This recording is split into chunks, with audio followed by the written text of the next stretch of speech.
Sim. Sim? Ok. Olá, boa tarde a todos. Obrigada pela vossa presença neste dia tão rico de partilhas e de convívio também. É um momento de reencontro depois deste longo período de confinamentos e de ausências destes momentos presenciais. Está com certeza a ser rico e interessante para todos vós, tal como está para nós organizadores.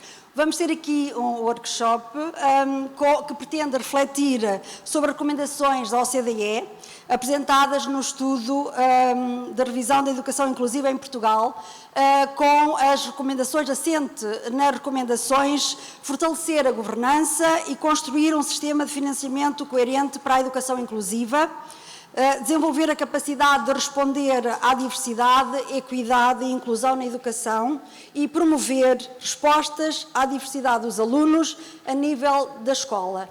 Portanto, bons motivos para estarmos aqui e tudo isto que nos move no nosso trabalho diário, nas escolas, nos serviços, em prol da educação e de uma educação para todos. Connosco temos, para dinamizar este workshop, a doutora Filomena Pereira, bem conhecida de todos, é a diretora da Direção de Serviços da Educação Especial e de Apoio Socioeducativo da Direção-Geral de Educação.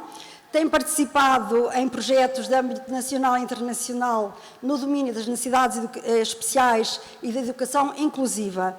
É também membro do Conselho de Representantes da Agência Europeia para a Educação Inclusiva. Vamos, doutora Filomena. Obrigada, Fernanda. Obrigada.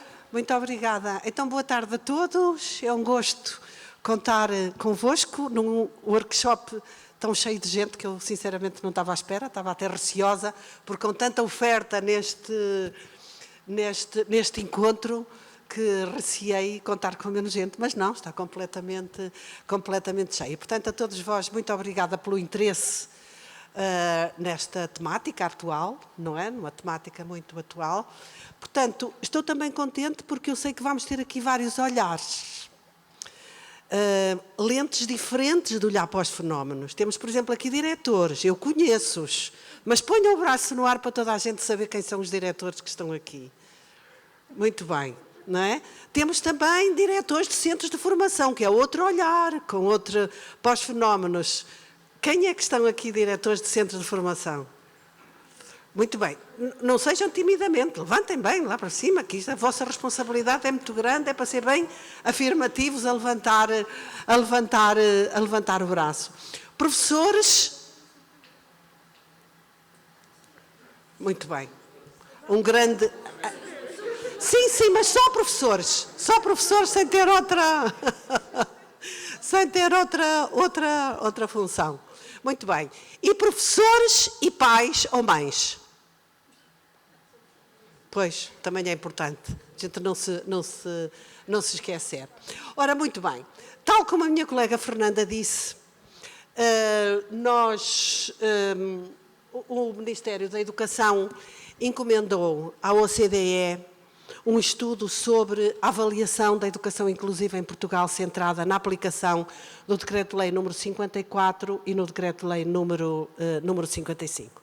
Esse estudo decorreu durante o ano passado, constou de várias entrevistas, muitos dos diretores de centros de formação, alguns dos que estão aqui e outros não, foram ouvidos, associações de pais, professores, pessoas da comunidade científica, diretores, portanto foram ouvidos, autarcas também, e foram-lhes colocadas algumas questões, às quais responderam abertamente, de acordo com o que eram as suas percepções da forma como a educação inclusiva estava a ser implementada no âmbito das suas comunidades, e depois, seguidamente, houve um conjunto de visitas às escolas. Portanto, a equipa da OCDE, com pessoas de referência, uma delas Melanie, que toda a gente conhece, na área da educação inclusiva, e ainda outro, olha, temos outro diretor a chegar, o Jaime, na área da educação inclusiva, visitaram algumas escolas.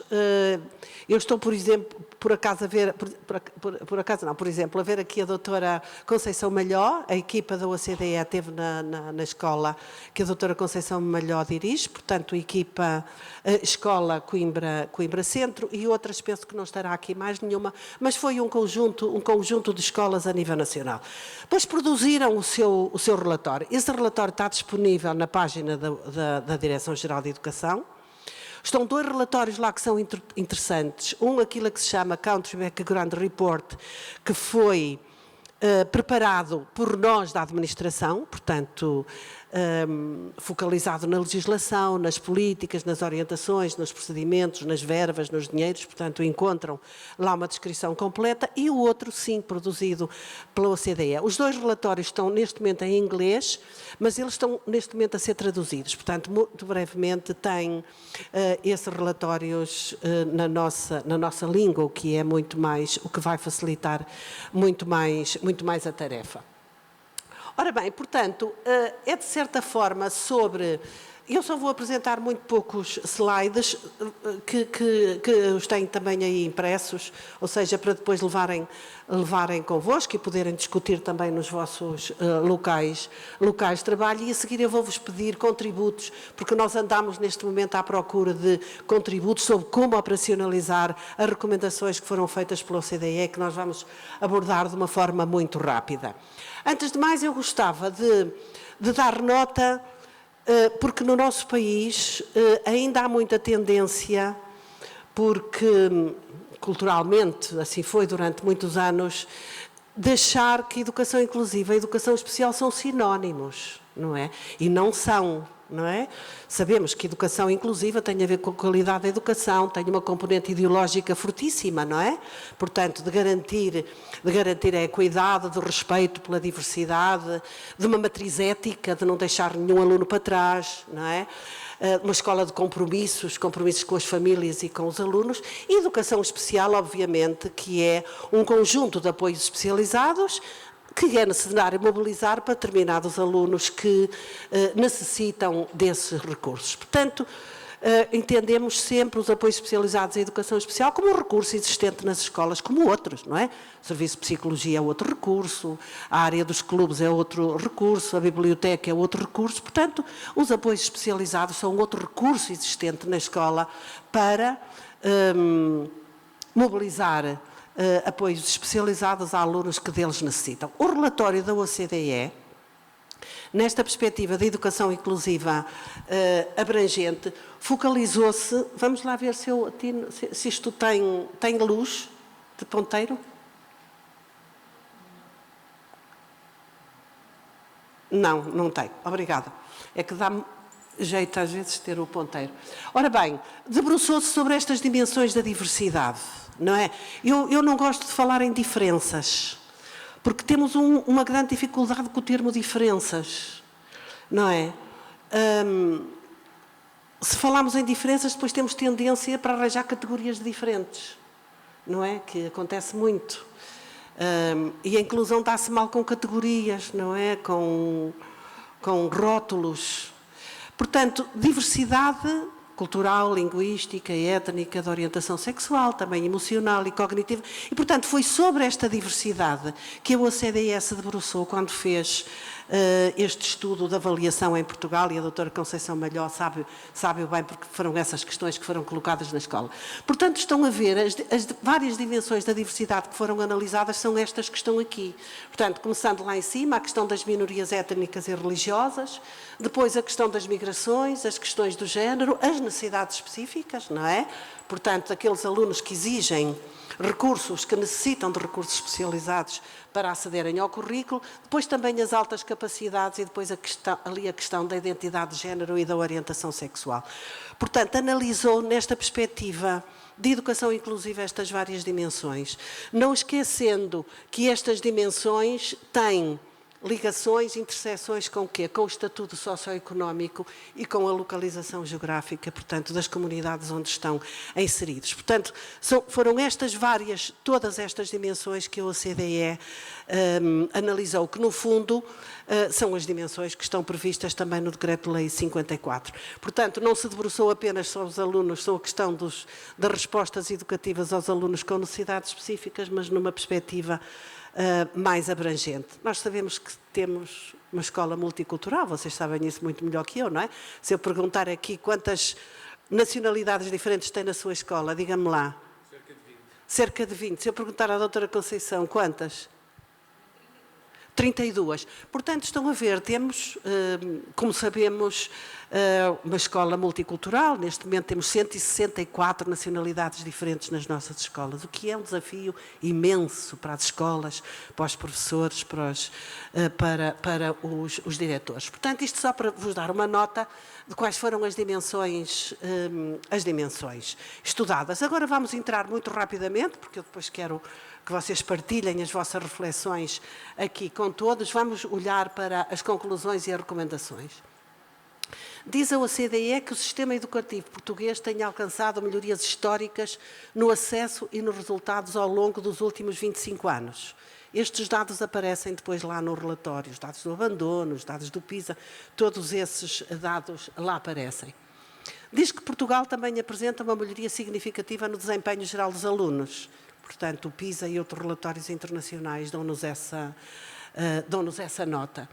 Diz também que é um dos poucos países com uma trajetória positiva de melhoria em todas as disciplinas, leitura, matemática e ciências, avaliada no âmbito do PISA. E diz-nos também que a taxa de abandono escolar precoce diminui significativamente em Portugal, apesar de grandes variações entre as regiões. Isto também é conhecido, ainda há bem pouco tempo foram publicitados aí na comunicação social alguns dados que mostram que, de facto, estamos a fazer melhorias nas taxas de abandono. Portanto, começamos a garantir aos alunos aquilo que lhes prometemos quando se matricularam, não é? Porque nós prometemos, quando se matriculam, nós prometemos-lhes o sucesso. E sabemos que todos ainda não conseguimos garantir esse sucesso. Portanto, isto são as principais conclusões. É evidente que eu recolhi apenas aquelas que gostava aqui debater convosco, há muitas outras. Mas, Portugal enfrenta ainda alguns desafios para alcançar um sistema educativo inclusivo, ou seja, que não deixe nenhum aluno para trás, que respeite a todos os alunos, que considera a diversidade como um valor e não como uma carga de trabalhos ou uma carga de problemas. Persistem diferenças importantes nos resultados da aprendizagem e bem-estar dos alunos de grupos desfavorecidos e ou de contextos diversos, designadamente de famílias com baixos rendimentos, de famílias imigrantes e de comunidades ciganas. Portanto, eu trouxe para este workshop apenas estes dois, e que já são muito desafiantes para nós pensarmos sobre eles. Também não vos queria amassar muito. Face a isto, a OCDE recomenda, define para o país, sugere 3 áreas prioritárias e recomendações para os próximos anos. Uma das recomendações é fortalecer a governança e construir um sistema de financiamento coerente para a educação inclusiva. Quando estamos a falar de financiamento, também estamos a falar de afetação de recursos às escolas, não é? Verbas para a ação social escolar, enfim, por aí adiante, tudo aquilo quanto é financiamento do sistema. Portanto, aqui a administração vai ser obrigada, não é? Considerando-se estas áreas de plano de governo para esta legislatura, há aqui muito que fazer. Portanto, colocação de professores, verbas para transportes, para materiais, seja aquilo que for. Portanto, entra tudo nas questões de fornecer a governança. E no fortalecer a governança, dá algumas ideias. Melhorar a governança da educação inclusiva através do fortalecimento de sinergias e mecanismos de responsabilização em diferentes níveis e sistemas de ensino. Ainda hoje de manhã falava com o Jaime, que eu não vejo onde é que ele está agora, mas exatamente acerca disso. diz-nos apoiar estratégias de colaboração para alargar o nível de compreensão sobre o conceito de educação inclusiva. Não pensamos todos o mesmo ainda sobre o que é educação inclusiva, não é? Não pensamos, se formos aqui à volta destas mesas, de certeza que não pensamos todos o mesmo. Não tem mal nenhum não pensarmos todos, temos é que debater, porque temos que chegar a consensos. Melhorar a gestão dos recursos e continuar os esforços para construir um sistema de financiamento coerente que apoie a equidade e a inclusão. Isto está muito reclamado por muitos diretores, com quem eu vou falando. E reforçar o sistema de monitorização e avaliação da educação inclusiva, também muito, muito reclamado. Outra, então isto não anda para trás? Anda aqui. A segunda recomendação tem a ver, outra área prioritária tem a ver com desenvolver a capacidade de responder à diversidade, equidade e inclusão na educação. E, então, as sugestões são identificar e desenvolver boas práticas para promover a colaboração e a capacitação na resposta a todas as dimensões da diversidade. Portanto, no fundo, temos aqui a criação de redes dentro da escola e com a comunidade, aqui a comunicação é fundamental, expandir as oportunidades de formação profissional contínua para os professores, daí ser muito bom ter aqui os nossos amigos diretores dos centros de formação, introduzir a abordagem multicultural nos cursos de formação inicial dos professores. A formação inicial está muito longe ainda de garantir esta formação multicultural na formação inicial e depois é natural que as escolas se confrontem com dificuldades, não é? Melhorar o recrutamento, manutenção e atratividade da profissão docente para fortalecer a educação inclusiva. Está na ordem do dia, em tudo quanto são intervenções políticas, notícias nos jornais e por aí adiante. Isto é hoje discutido e este encontro é disso uma prova, que esta preocupação da dignificação e da atratividade da carreira docente, todos nós sabemos o problema com que nos estamos a defrontar, e promover o recrutamento de professores de diferentes origens étnicas, culturais e linguísticas. A OCDE também não encontrou professores, enfim, nos sítios por onde andou, professores também de diferentes origens étnicas, culturais e linguísticas. Portanto, encontrou-os todos mais parecidos uns com os outros. Agora vamos ao terceiro, promover resposta à diversidade dos alunos a nível da escola, não é? Esta tem muito a ver aqui também com as práticas. E então, o que sugere é introduzir um programa de formação focado na promoção de práticas inclusivas em sala de aula. Portanto, no fundo, sabemos que a inclusão acontece dentro da sala de aula. Como é que se faz? Como é que se gera um grupo de alunos diferenciados? Nós sabemos hoje, os professores hoje sabem bem que não têm 25 alunos, têm 25 alunos únicos, não é? E, portanto, a questão da promoção de práticas inclusivas de sala de aula, formular orientações claras sobre o uso de recursos de apoio nas escolas e comunidades. Eu gostava muito que daqui a pouco vocês se pronunciassem se acham isto importante, formular orientações claras, ou se isto fica no quadro da autonomia das escolas tomar estas decisões. Portanto, eu vou-vos pedir para serem críticos, pensamento crítico é aquilo que se quer daqui a pouco, não tenham a preocupação de ser politicamente corretos, estamos num workshop e, portanto, o que interessa é partilhar as ideias, garantir a existência de uma estrutura coordenada de apoio local às escolas na promoção da equidade e a inclusão. O Ministério da Educação tem um conjunto de equipas que são as equipas de autonomia e flexibilidade curricular. Chegam, é suficiente, precisavam de trabalhar mais com as escolas, o trabalho, o que é que acontece e a sua adequação e, finalmente, fortalecer as estratégias de monitorização e avaliação das práticas de educação inclusiva a nível local e escolar. Portanto, isto aqui terá mais com reflexão sobre as práticas, não é? A escola refletir sobre as suas próprias práticas, sabendo nós que a inclusão é um processo e, portanto, é um caminho que se vai fazendo. Tem a ver com remover barreiras e, portanto, nós sabemos que na escola, como na vida, removemos umas barreiras e outras aparecem, não é? E, portanto, podemos dizer que é um processo que nunca está acabado, é um processo que é inacabado.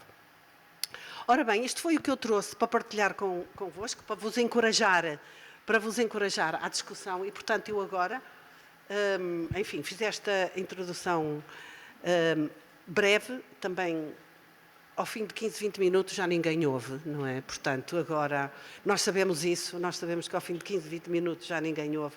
Portanto, agora o que eu pedi era que discutissem à volta da mesa uns com os outros, com base nestas reflexões, quais são aquelas que vocês acham das recomendações que foram feitas pela OCDE, das áreas prioritárias, o que é que vocês entendem que são as prioritárias e que são as recomendações mais importantes e que contributos para as pôr em prática. É evidente que está à luz daquilo que são os vossos locais de trabalho. Nós sabemos que cada criança é única, mas também sabemos que cada professor é único e cada escola é única, não é? Portanto, tendo em atenção os vossos locais de trabalho, que contributos é que vocês podem dar? Porque nós agora, na administração, temos que fazer uma planificação, não é? Sobre como, que caminho fazer para operacionalizar estas recomendações. Portanto, agora, durante um bocadinho de tempo, eu pedia à Fernanda, quantas horas são, que é para eu saber.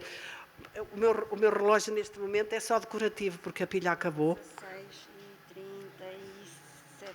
Sim, então vamos em 20 minutos, 15, 20 minutos, vamos discutir, tomam notas, têm aí um papel branco e depois um de vocês de cada grupo diz aquilo que considera que foi o prioritário dos prioritários. E se acharem que alguma coisa falta aí, sintam-se livres também de dizer, para além da OCDE, não é? Vocês têm também os vossos pensamentos sobre as coisas. Está bem? Então vamos lá, discutir. Mas tinha aqui uma colega, sentei-me aqui. Fez muito bem. Dizer que tem folhas brancas. Tem folhas brancas? Sim, que estão na mesa, folhas brancas. Na mesa tem folhas brancas, está bem? Para tomarem nota. Sim.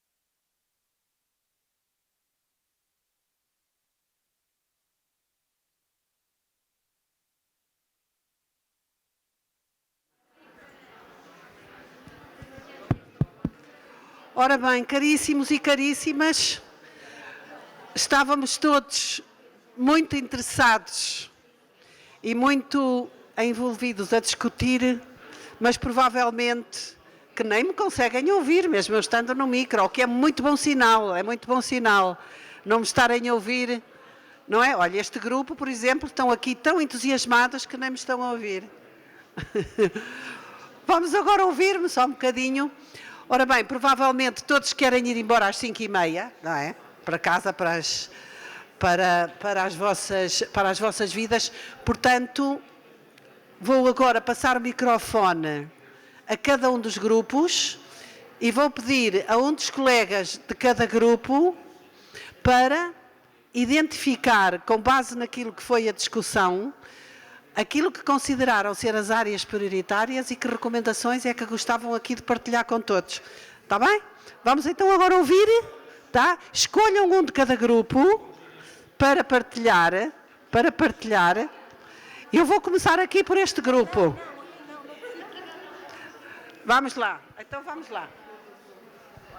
Olhem, vamos agora ouvir esta colega, está bem? Eu vou-lhe pedir para se pôr de pé, só para a sua voz.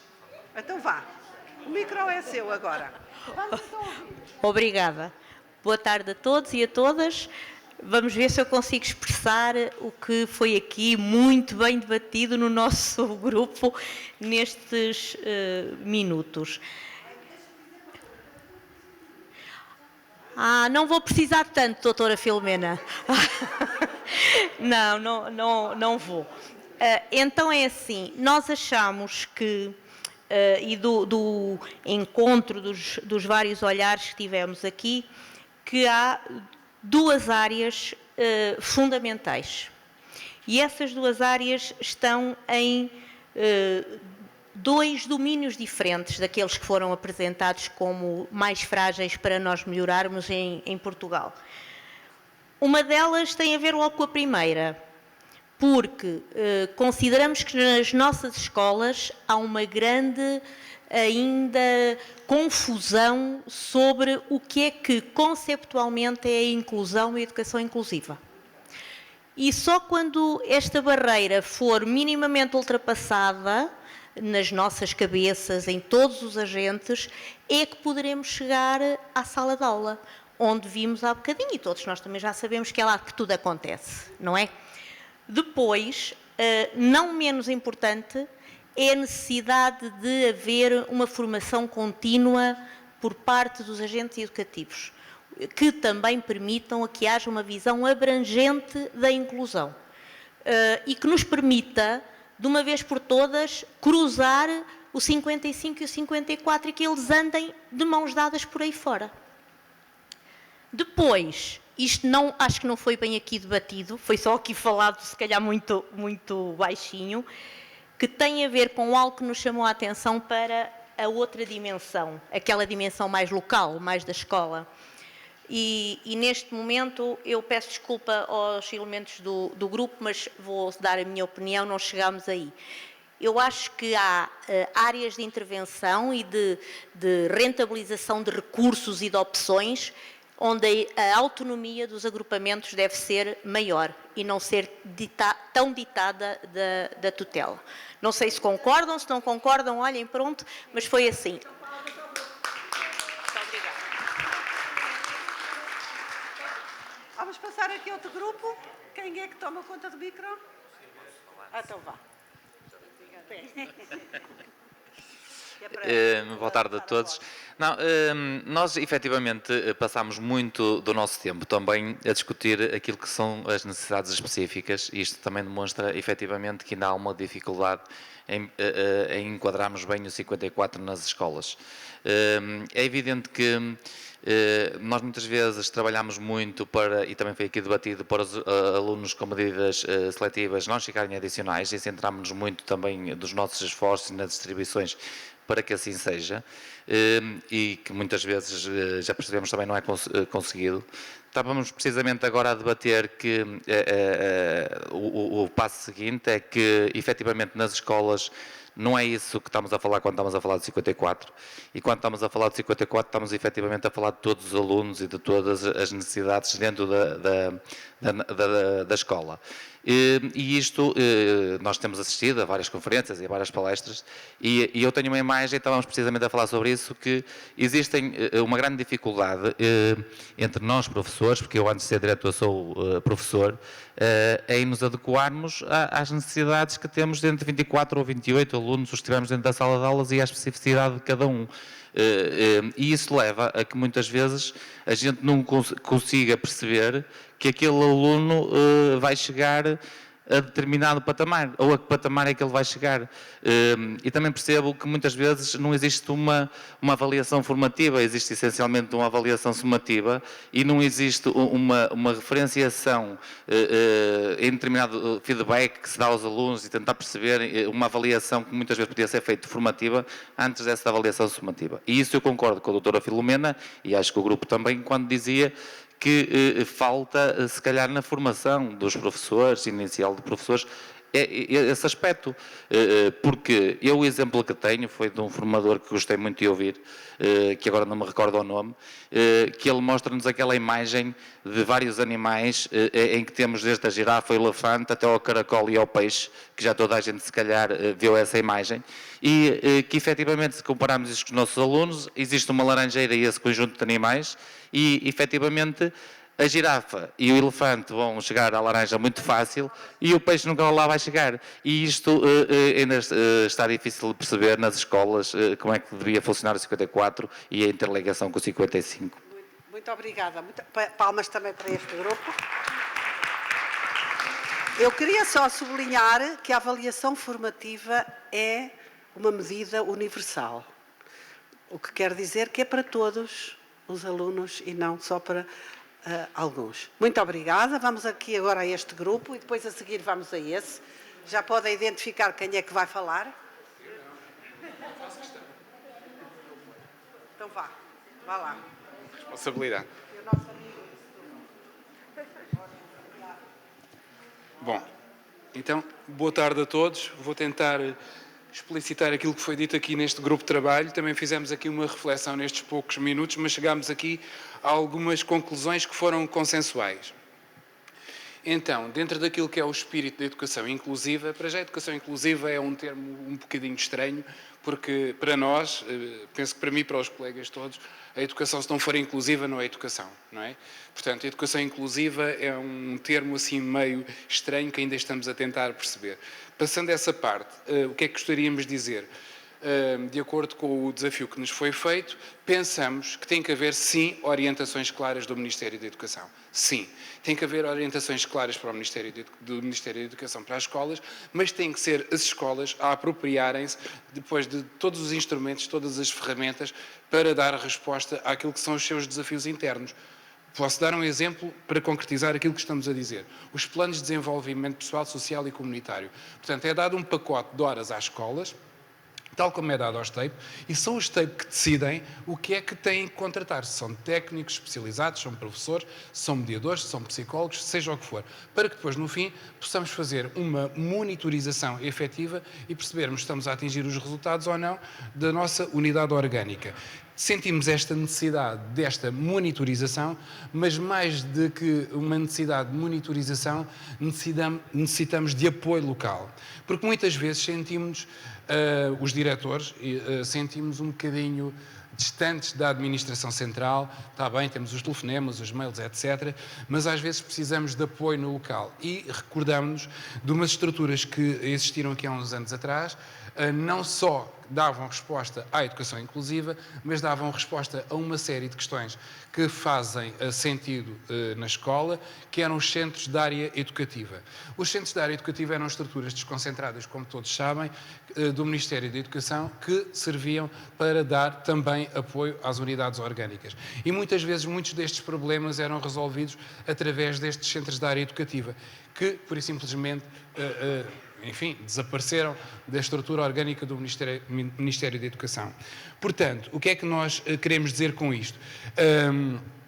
Acho que tem que haver aqui uma simbiose entre aquilo que são as orientações, porque, enfim, nós temos que ter balizas, temos que ter aquelas zonas cinzentas, vermelhas, para não passarmos, mas são as unidades orgânicas, as escolas secundárias não agrupadas, os agrupamentos, que têm que ter autonomia para perceber aquilo que querem fazer com os recursos que são dados pela tutela ao abrigo. Temos, mas muitas vezes...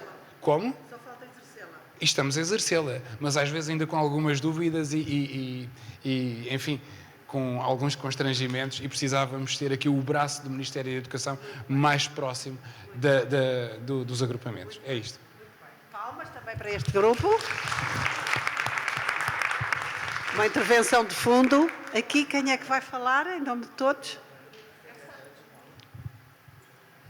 Não, ainda por cima foi uma escola visitada pela OCDE. Ora, muito boa tarde a todos e a todas. Conceição Balhó, Coimbra Centro. Também estou diretora, sou professora, eternamente professora. Portanto, a nossa reflexão foi na sequência até do que o meu colega e amigo Pedro acabou também por dizer. Perceber aqui que não faz sentido falar de educação se ela não for inclusiva. Mas a nossa reflexão em termos de o desafio que nos foi colocado pela doutora Filomena foi também pensar o que falamos quando falamos de educação inclusiva.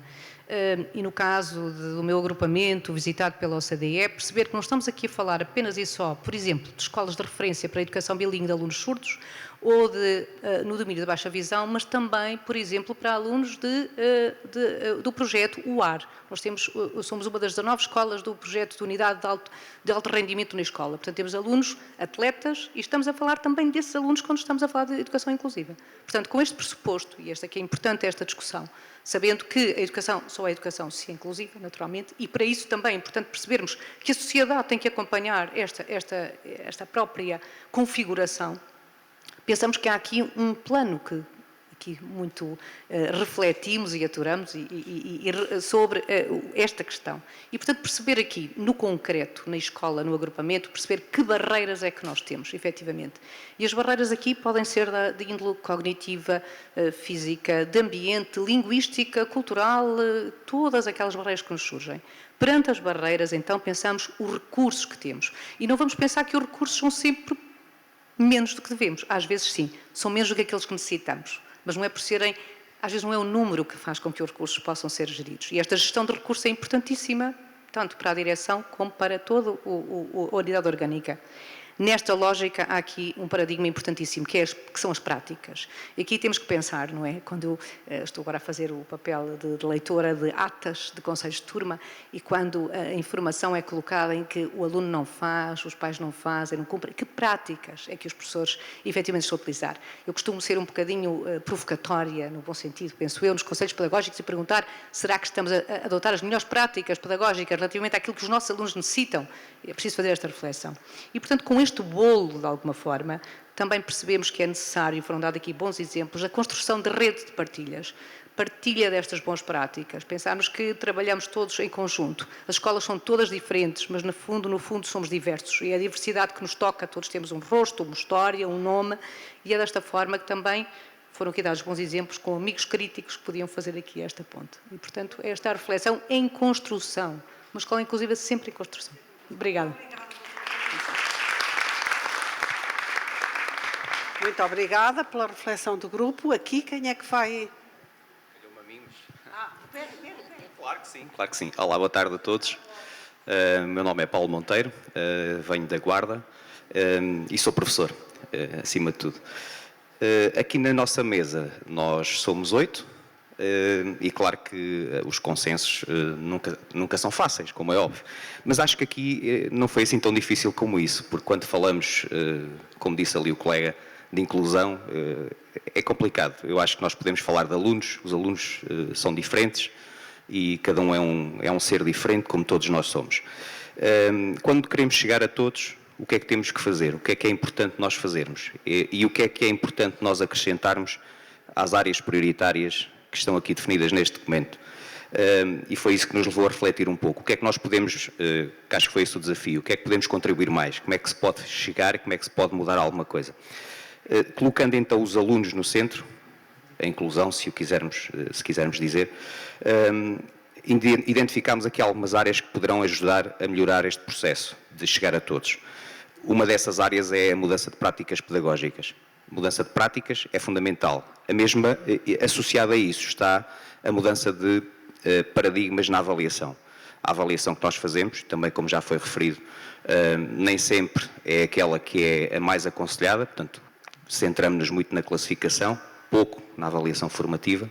Quando nós conseguirmos juntar estas duas coisas, mudança de práticas avaliativas, quando conseguirmos que as lideranças ajudem a fazer este processo de mudança dentro das escolas, quando nós conseguirmos criar uma identidade dentro dos agrupamentos que permita dar formação aos professores, porque os professores precisam de formação, nesta e noutras áreas. Portanto, é sempre importante.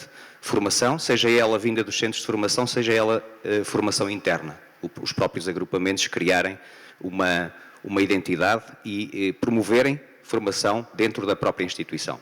Formação interna que permita evoluir, formação / informação, às vezes basta pequenas sessões. Quando isto tudo se juntar, acho que conseguimos ter e chegar a todos os alunos. E se nós pusermos um chapéu por cima disto tudo, que acho que é fundamental, que é o trabalho colaborativo, porque sozinhos não chegamos a lado nenhum, se nos juntarmos em grupos, pequenos grupos, grandes grupos, se fizermos trabalho colaborativo, se partilharmos recursos, se minimizarmos os nossos esforços, se não nos sentirmos sozinhos, acho que vamos conseguir que este tema da inclusão seja um tema se calhar menos falado. Quanto menos falarmos nele, mais inclusão temos. Obrigado. Muito obrigada. Boa tarde a todos. Nós também estivemos a debater estas questões e destacámos basicamente duas. Uma que tem a ver com a governança e é uma das dificuldades que foi apontada, que tem a ver, sobretudo, a dificuldades sentidas ao longo do ano. E eu passo a exemplificar. Nós preparamos o ano, contar com um determinado número de alunos com determinadas necessidades, para os quais alocamos determinados recursos, quer sejam docentes de educação especial, quer sejam técnicos especializados, e o que acontece é que ao longo do ano vão surgindo várias identificações e surgindo alunos com diversas necessidades, para as quais nem sempre é possível dar resposta, ou quase nunca é possível dar resposta adequada. Nesse sentido, uma das propostas que surgiu aqui na mesa passa pela existência de uma bolsa de técnicos / docentes de educação especial supra agrupamentos de escolas, que pudesse ser alocada de uma forma imediata e temporária pelo menos até ao final do ano letivo, para dar resposta a estes casos que vão surgindo. Esta bolsa, digamos assim, podia ter, por exemplo, a dimensão dos atuais CRTIC. Seria uma proposta que apresentamos. Outro aspecto fundamental passa pela formação, como já foi aqui referido por outros grupos anteriormente. De facto, é importantíssimo continuar a apostar na formação contínua de professores, com partilha de boas experiências também, e também de más experiências, uma vez que com as más também se aprende. E, acima de tudo, reforçar, isto já pensando a médio prazo, reforçar a formação inicial de professores ao nível da educação inclusiva. Muito bem, muito obrigada. Muito obrigada. Contributos aqui importantes. Vamos agora ao último grupo.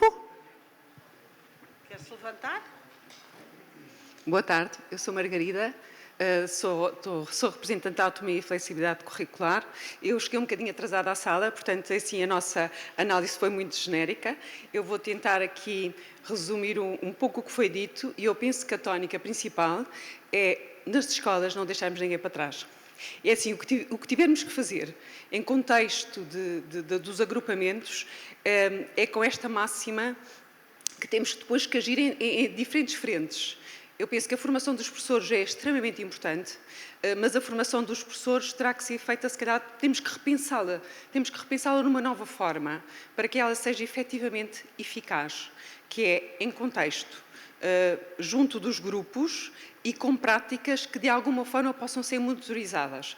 E nós falamos na avaliação formativa e que ela é fundamental em contexto de sala de aula, em contexto de turma, em contexto de escola, mas a avaliação em contexto das práticas que são desenvolvidas e que podem ser melhoradas e quando são monitorizadas podem ter um efeito mais eficaz, mais inteiro, com os grupos, com o trabalho colaborativo, como também foi aqui falado nesta sala, que é extremamente importante, e nós estávamos aqui a partilhar as experiências que muitas vezes ficam fechadas em cada escola e em cada quintal, quando temos em todas as escolas, e eu visito as escolas e conheço um bocadinho da realidade, e quando vejo práticas como nós chamamos de referência, mas que ficam ali muitas vezes fechadas naquele espaço e que não há um momento da partilha, do diálogo, muitas vezes da apropriação também daquilo que é feito e que resulta noutro agrupamento,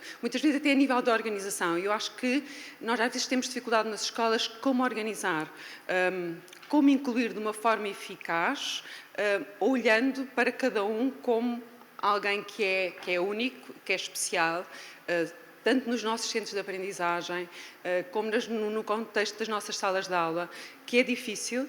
Nós sabemos que isto é uma tónica que requer sempre muita discussão, porque depois temos muitas variáveis que são redutoras quando estamos no contexto das escolas e que muitas vezes não favorecem que corra da melhor forma. Nós, enquanto docentes, sentimos muitas vezes a dificuldade de dar respostas àquelas situações que deveríamos dar a resposta eficaz e que deveríamos ver o resultado final, muitas vezes porque estamos também muito isolados e não há tempo nas escolas. Falta-nos tempo de reflexão, falta-nos tempo de trabalho colaborativo, mas não é o trabalho colaborativo para contar para crédito, é o trabalho colaborativo para mudarmos as nossas práticas, é o trabalho colaborativo em que nós refletimos, em que nós muitas vezes também nos queixamos e que partilhamos com o outro as nossas dificuldades enquanto docente. E eu penso que esse trabalho tem que ser feito, e tem que ser feito para que as nossas escolas, como eu iniciei, não deixem ninguém para trás.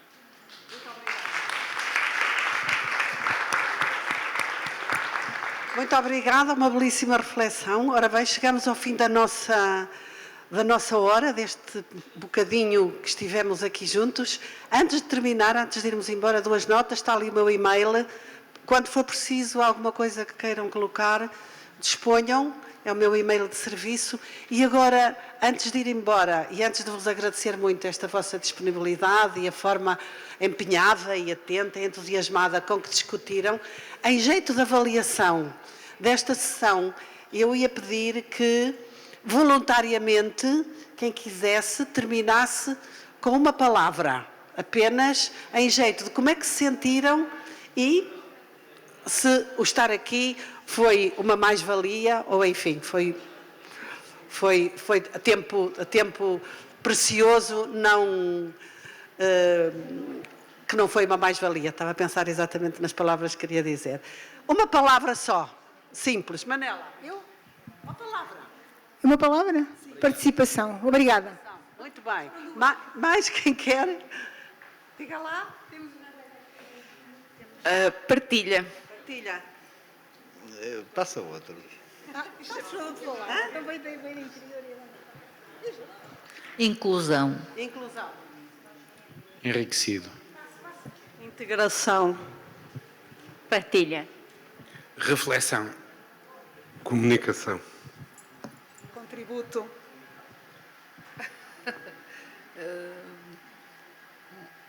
Presença.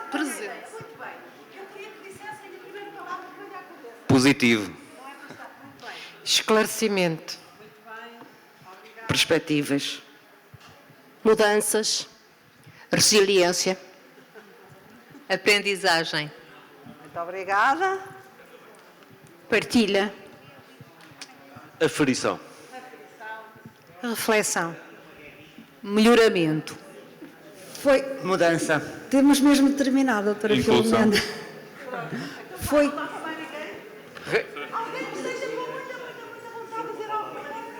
Última partilha.